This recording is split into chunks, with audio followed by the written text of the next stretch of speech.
Welcome to qnawire. We're told that oxygen-15 has a half-life of 122.2 seconds, and that oxygen-19 has a half-life of 26.9 seconds. And we know that the ratio of these two isotopes is exactly 1 at some time. We want to find what the ratio of the two isotopes is after 3 minutes and 12 minutes. So the first thing we want to calculate is the decay constant for each of these two isotopes. So in either case, and let's do 15 for now. This is equal to the natural log of 2 over that respective half-life. So this would be the half-life for oxygen-15.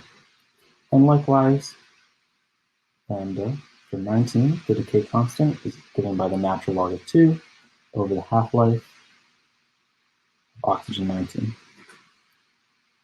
So the next thing we want to know is how much initial oxygen-15 and 19 there is at some particular time. So not the initial value, rather, the value at some later time t. So the amount of 15 that we have is equal to the initial total amount of oxygen we have times e to the minus lambda 15, where this is the decay rate of the 15 isotope, times t.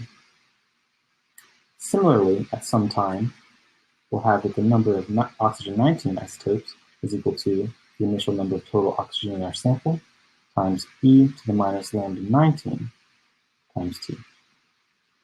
So if we know that the initial value is the same for each of these isotopes at time t equals 0, then it must be true that N19 over N15, the number of, or let's reverse this just to keep it consistent with the problem, the number of oxygen-15 over the number of oxygen-19 must be equal, if we divide these two equations, to e to the minus lambda 15 t over e to the minus lambda 19 t.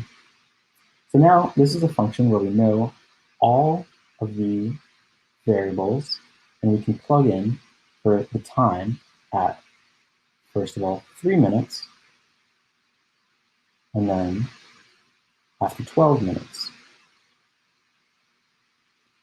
And then doing this, it's easy to see by plugging in values and keeping our units consistent, but after 3 minutes, this ratio has a value of 37.23, and after 12 minutes, this ratio has a value of 1.92 times 10 to the 6.